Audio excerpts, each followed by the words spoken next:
नमस्कार दोस्तों, आपका स्वागत है। आज की हमारी कहानी है माँ का मौन विद्रोह। कभी किसी माँ को कमजोर मत समझना। वो चुप रहती है, सहती है, मुस्कुराती है, लेकिन जब उसका दिल भर जाता है ना, तो उसकी एक खामोश चाल पूरे घर की नींव हिला देती है। इस कहानी में भी एक माँ को छत के छोटे कमरे में धकेला गया। बहू के तानों और बेटी की चुप्पी ने उसे अंदर से तोड़ दिया, पर किसी को पता नहीं था कि वही चुप रहने वाली माँ एक दिन ऐसा फैसला लेगी कि घर की हर सांस रुक जाएगी और सबको समझ आएगा कि जिस माँ ने तुम्हारा भविष्य बनाया, वह चाहे तो एक पल में तुम्हारा भविष्य बिगाड़ भी सकती है। कलेक्टर स्टाइल का वो विशाल बंगला, जिसके हर कोने में शांति देवी के पति की यादें, बच्चों की खिलखिलाहट और उनके खुद के संघर्षों की खुशबू बसती थी। आज उसी घर में उनके लिए जगह छोटी पड़ने लगी थी। मोटे मोटे खंभों वाला पोर्च, झूमते गुलमोहर के पेड़, संगमरमर की सीढ़ियां, यह सब कभी शांति देवी की शान हुआ करता था। लेकिन अब ये सब देखकर उनके चेहरे पर गर्व नहीं, बस एक हल्की सी उदासी उतर आती थी। अर्पिता लैपटॉप हाथ में लिए तेज कदमों से आती है। उसकी आवाज में एक अजीब सी खींच थी, जैसे घर के हर कोने में उसकी परफेक्ट लाइफ बिगाड़ने वाले लोग बैठे हों। अर्पिता ने चुभते स्वर में कहा, मम्मी जी, नीचे वाले गेस्ट रूम में मेरी मीटिंग होती है। आप वहां रहती हैं तो माहौल बिगड़ जाता है। आप छत वाले कमरे में शिफ्ट हो जाइए। शांति देवी के हाथ में अभी अभी बना गर्म चाय का गिलास था। उनके चेहरे पर हल्की सी मुस्कान उभरती है, वो मुस्कान जिसे सिर्फ माँ ही पहचान सकती है। जब मन अंदर से टूट रहा हो, धीमे टूटते स्वर में बोली, बेटा, ऊपर ठंड लगती है और ऊपर हवा भी बड़ी तेज चलती है।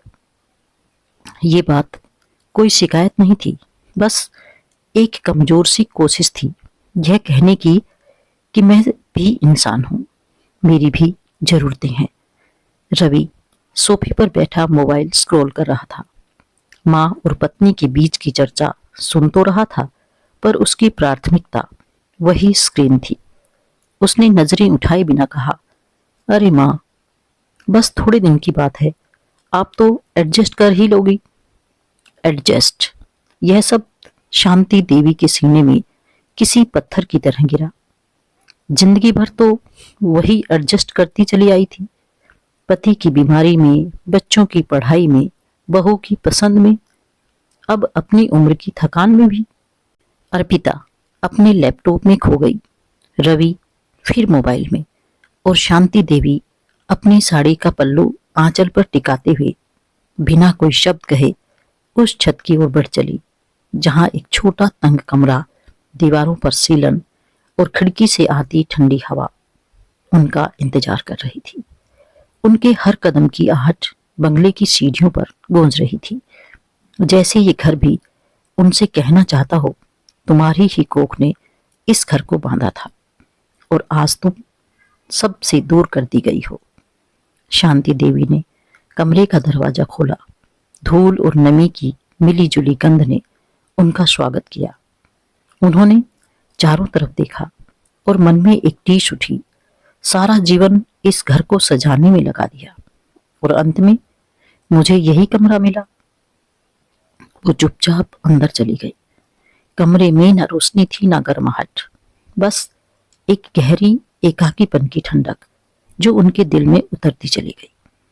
छत वाले कमरे में शिफ्ट होने के बाद शांति देवी ने सोचा था, चलो ऊपर ही सही, कम से कम किसी को असुविधा नहीं होगी।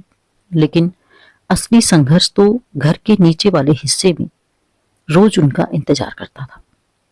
सुबह की चाय बनाते हुए, कपड़े तह करते हुए, या बस मेहमानों को पानी पकड़ाते हुए अर्पिता को उनसे शिकायत ढूंढने में कभी देर नहीं लगती थी। उस दिन शांति देवी ने बड़े मन से अदरक वाली चाय बनाई। सोचा अर्पिता को पसंद आएगी, पर जैसे ही अर्पिता ने पहला घूंट लिया, उसके चेहरे का भाव बदल गया। अर्पिता कड़क आवाज में बोली, मम्मी जी, ये चाय इतनी फीकी क्यों है? आपको कितनी बार कहा है मेरी चाय कड़क होनी चाहिए। शांति देवी ने धीमे से कहा, बेटा, आज अदरक कम रह गया था इसलिए। अर्पिता ने कप जोर से मेज पर रख दिया। तो मत बनाया कीजिए, हर चीज खुद करना पड़े तो फिर आपकी जरूरत ही क्या है? शांति देवी की उंगलियां हल्के से कांप गई, जैसे किसी ने उनकी मेहनत नहीं, उनकी मां होने की हैसियत पर ही घाव कर दिया हो। एक दिन शांति देवी कपड़े तह कर रही थी। सालों की आदत थी, कपड़े सीधा साफ प्यार से रखती थी। पर अर्पिता की नजर में यह भी गलत था। ओ गॉड, यह आपने कैसे तय किया है? मेरे ऑफिस के कपड़े ऐसे रखे जाते हैं? शांति देवी घबराकर कपड़ा सही करने लगती है। मैं कोशिश कर रही हूं बहू, शायद गलती हो गई हो। अर्पिता ने व्यंग से कहा, शायद नहीं मम्मी जी, हमेशा। आप बस अपना तरीका सही मान लेती हैं। पर यह आपका मायका नहीं है, यहाँ प्रोफेशनलिज्म चलता है। उस शाम घर में रवि के कुछ क्लाइंट आए थे। शांति देवी थोड़ी सज धज कर नीचे आई। सोचा मेहमान है, घर की इज्जत है, लेकिन उनका बैठना भी बहू को खटक गया। चाय परोसती परोसती अर्पिता धीरे से फुसफुसाई, नहीं बल्कि सबके सामने ही बोल पड़ी, मम्मी जी, मेहमानों के सामने कम से कम ढंग से बैठा कीजिए, कोई कहेगा कि हम आपको संभाल नहीं पा रहे। मेहमानों ने हिचकिचाते हुए नजरें झुका ली। शांति देवी की आंखों में अचानक पानी सा भर आया, पर चेहरे पर मुस्कान टिकाई रही। शांति देवी थोड़ा सहमी, बहुत टूटी आवाज में बोली, मैं तो बस तुम्हारी मदद कर रही थी बहू। पर अर्पिता को जैसे इससे और चिढ़ हो गई। मदद? प्लीज, आप बस आराम से बैठा कीजिए। ये घर आपकी पुरानी सोच पर नहीं चलता। उस एक वाक्य ने जैसे शांति देवी के मन में बीते वर्षों की सारी यादों को मोक कर दिया। मेहमानों के जाने के बाद शांति देवी अकेले ही बरामदे में बैठ गई। हवा में ठंड थी, पर उससे ज्यादा ठंड उन्हें अपने ही घर की बातों में लग रही थी। उन्होंने धीरे से खुद से कहा, घर मेरी सोच से नहीं चलता, और क्या मैं भी अब इस घर का हिस्सा नहीं हूं? उनके दिल में एक टीस उठी।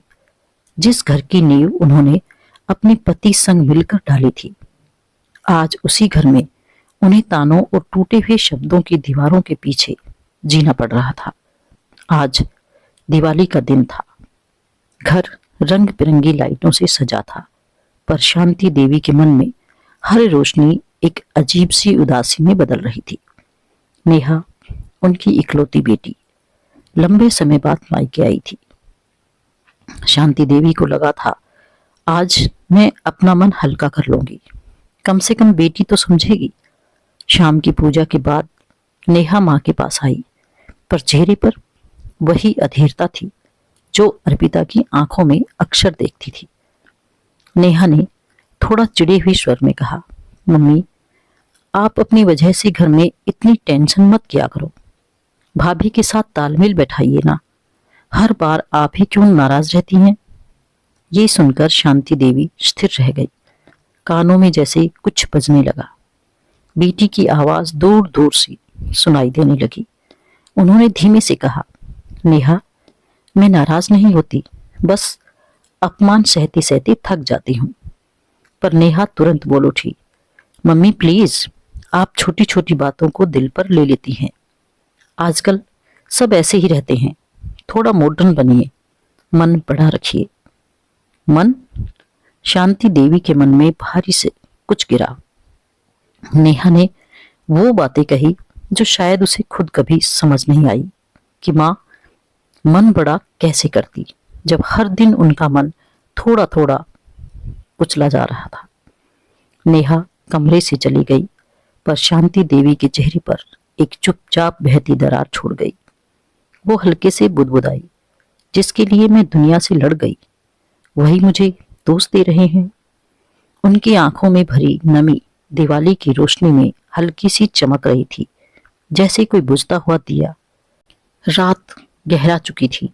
पूरा घर नीचे हंसी, बातें और रंगोली में व्यस्त था, लेकिन छत पर बना छोटा कमरा ठंड, चुप्पी और तन्हाई से भरा था। शांति देवी होले से कुछ ओढ़कर छत के कोने में बैठ गई। हवा तेज चल रही थी, पर उनकी आंखों की जलन हवा से भी ज्यादा चुभ रही थी।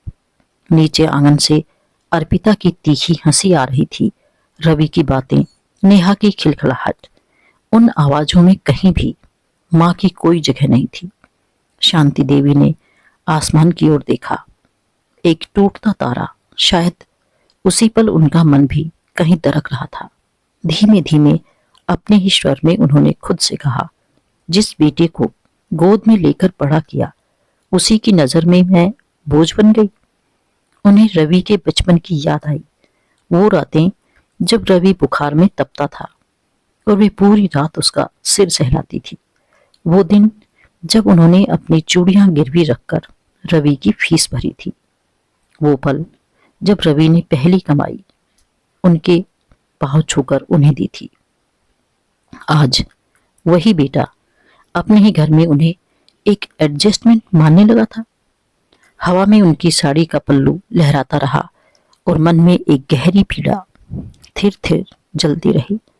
उन्होंने आंखें बंद की और पहली बार महसूस किया कि बुढ़ापा दुखों से नहीं, अपने लोगों की बेरुखी से आता है। उस दिन घर में रवि के ऑफिस से कुछ महत्वपूर्ण मेहमान आए थे। हॉल एकदम सजा हुआ था।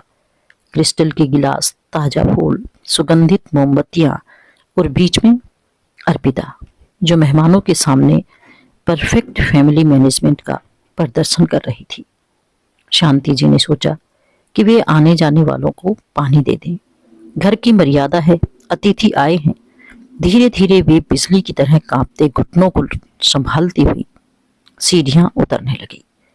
जैसे ही वह नीचे पहुंची, किसी मेहमान ने मुस्कुराकर पूछा, माता जी, आप ऊपर रहती हैं? अर्पिता ने बिना सोचे, बिना रुके, बिना शर्माए ऐसा वाक्य कह दिया जिसने शांति देवी के भीतर की हर किनारी को चीर दिया। अर्पिता उपहास भरी हंसी के साथ बोली, हाँ हाँ, हमने तो मम्मी जी को ऊपर इसलिए रखा ताकि घर मैला ना हो। आप समझ रहे हैं ना, बुजुर्ग लोग चीजें फैला देते हैं। मेहमानों का चेहरा जम गया। शांति देवी का दिल भी। कमरे में जैसे एक ठंडक फैल गई। इस बार शांति देवी ने न नजर झुकाई, न आंसू पोंछे, न पीछे मुड़ी।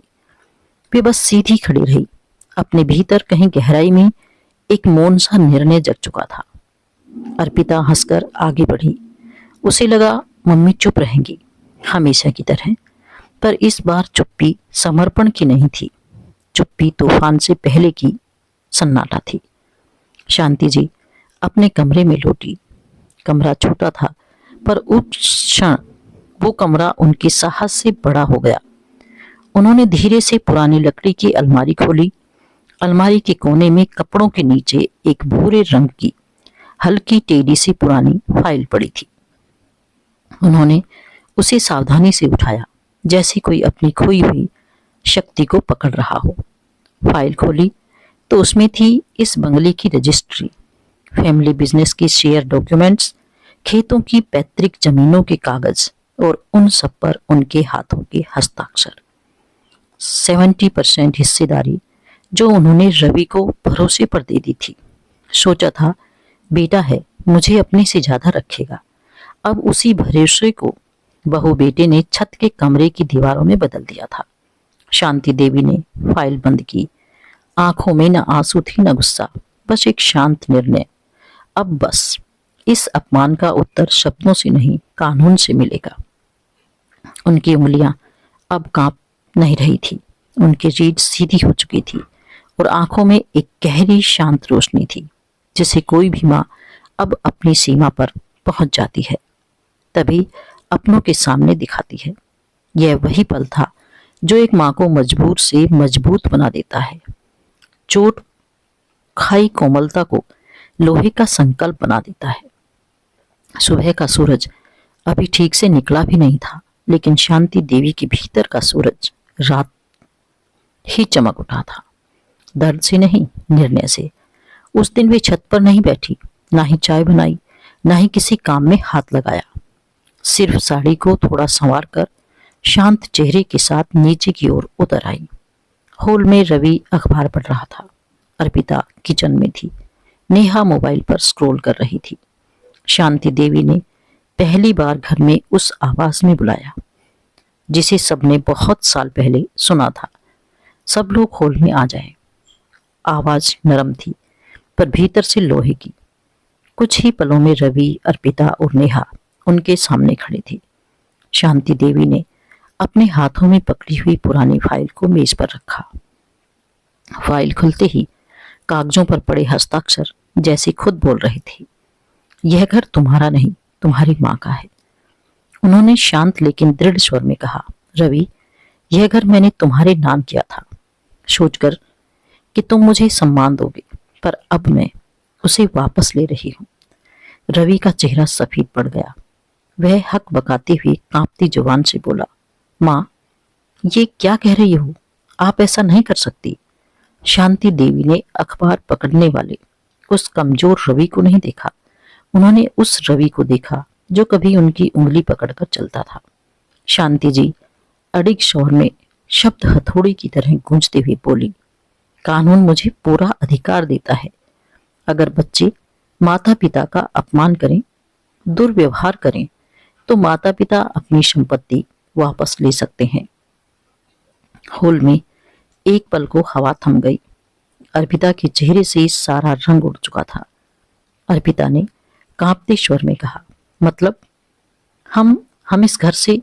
शांति देवी तेज पर फिर भी शांत जैसे वर्षों का दर्द बस एक वाक्य में ढल गया। मतलब कल शाम तक तुम दोनों यह घर छोड़ दोगे। और सुनो, मैं यहाँ किराएदार बनकर नहीं रहूंगी। ये घर मेरी मेहनत है, मेरे पति की विरासत है, और मैं इसे अब अपमान के बोझ में नहीं रहने दूंगी। पूरा घर स्तब्ध। नेहा की आंखें फैल गई। रवि की सांसें अटक गई। अर्पिता का गौरव चट्टानों सा टूटकर बिखर गया। फाइल के पन्ने धीमे धीमे हवा से हिल रहे थे, मानो वे भी कह रहे हों, देर से सही पर न्याय आया है। हॉल में ऐसी खामोशी उतर गई जैसे किसी तूफान से ठीक पहले उतरती है। सबको लगा आज इस माँ ने सिर्फ अपना हक नहीं लिया, आज उसने अपनी इज्जत, अपना स्वाभिमान, अपनी पहचान वापस खड़ी कर दी। अब पूरा घर सवाल बन गया था और जवाब सिर्फ एक महिला के चेहरे पर लिखा था, अब और नहीं। हॉल में फैला सन्नाटा अब भारी होकर सबके दिलों पर उतर चुका था। शांति देवी की बातों ने जैसे उनके भीतर छिपे हर भ्रम को चकनाचूर कर दिया। सबसे पहले रवि की आंखों से बिन बुलाए आंसू बहने लगे। वो वही बेटा था जो कभी मामूली चोट लगने पर माँ की गोद में सिर रखकर रोता था। आज वही बेटा अपने किए पर शर्म और घुटन से फूट पड़ा। रवि ने घुटी हुई रुलाई में कहा, माँ के पैरों तक बैठते हुए कहा, माँ, मुझसे गलती हो गई, बहुत बड़ी गलती। मैं हमेशा चुप रहा, तटस्थ बना रहा। ये मेरी कायरता थी। पिताजी के बाद आपने ही मुझे संभाला और मैं अपनी पत्नी और सुविधा के पीछे आपकी पीड़ा तक नहीं देख पाया। उसकी आवाज कांप रही थी और शब्द उसके अपराध की तरह टूट रहे थे। अर्पिता कुछ पल तक शांति देवी के चेहरे को देखती रही, उस चेहरे को जिसे उसने हमेशा कमजोर, बेमतलब, पुरानी सोच वाला समझा था। आज वही चेहरा उसकी आंखों में परिवर्तन का आईना बन गया था। अर्पिता के घुटने ढीले पड़ गए। वह धीरे से जमीन पर बैठी और पहली बार उसकी आवाज में घमंड नहीं, पछतावा था। अर्पिता ने कांपती आवाज में कहा, मम्मी जी, आपने मुझे बेटी की तरह अपनाया था और मैंने ही आपको कष्ट दिया। मेरी नजर में आप जिम्मेदारी थी, पर आप तो घर की आत्मा थी और मैं इस बात को देख ही नहीं पाई। उसकी आंखें भर आई। उसने हाथ जोड़ते हुए कहा, हमसे घर मत छीनिए, हम सब ठीक कर देंगे। सच में रवि और अर्पिता दोनों शांति देवी के पैरों के पास बैठे थे। दोनों टूट चुके थे। दोनों को एहसास हो चुका था कि माँ का दिल दुखाना किसी भी गुनाह से बड़ा होता है। शांति देवी ने अपने आंचल से रवि के आंसू पोंछे, फिर धीमे से बोली, मैं तुम्हें घर से निकालना नहीं चाहती, कभी नहीं चाहा। मैं बस ये सीख देना चाहती थी कि जिस माँ ने पूरी जिंदगी तुम्हारा भविष्य बनाया, वह चाहे तो एक पल में तुम्हारा भविष्य बिगाड़ भी सकती है। अर्पिता की रुलाई तेज हो गई। रवि उनके पैरों पर सिर रखकर सिसकने लगा। शांति देवी ने दोनों के सिर पर हाथ रखा। उस स्पर्श में करुणा थी, आंसू थे और वही पुरानी माँ जो सब कुछ भूल सकती है यदि उसके बच्चे सुधर जाएं। शांति जी ने धीमे पर निर्णय युक्त स्वर में कहा, मैं तुम्हें माफ करती हूं, पर एक शर्त पर। दोनों ने एक साथ सिर उठाया। अगली बार किसी भी बूढ़ी माँ को छत के कमरे में भेजने से पहले ये सोच लेना कि एक दिन तुम भी उसी छत पर पहुंचोगे। कमरे में गहरी खामोशी छा गई, पर वह खामोशी डर की नहीं, बदलाव की थी। अर्पिता ने कांपते हाथों से शांति देवी के पैरों को थामा। रवि ने पहली बार माँ का हाथ अपने दिल पर रखा और शांति देवी ने महसूस किया उनकी चुप्पी जो वर्षों से अपमान झेलती रही, आज आखिरकार उनकी ताकत बनकर उभरी है। अब घर का माहौल पहले जैसा नहीं था। अर्पिता वही बहू थी, रवि वही बेटा, पर किसी चीज की चमक बदल चुकी थी, सम्मान की। शांति देवी धीरे धीरे होल से उठी।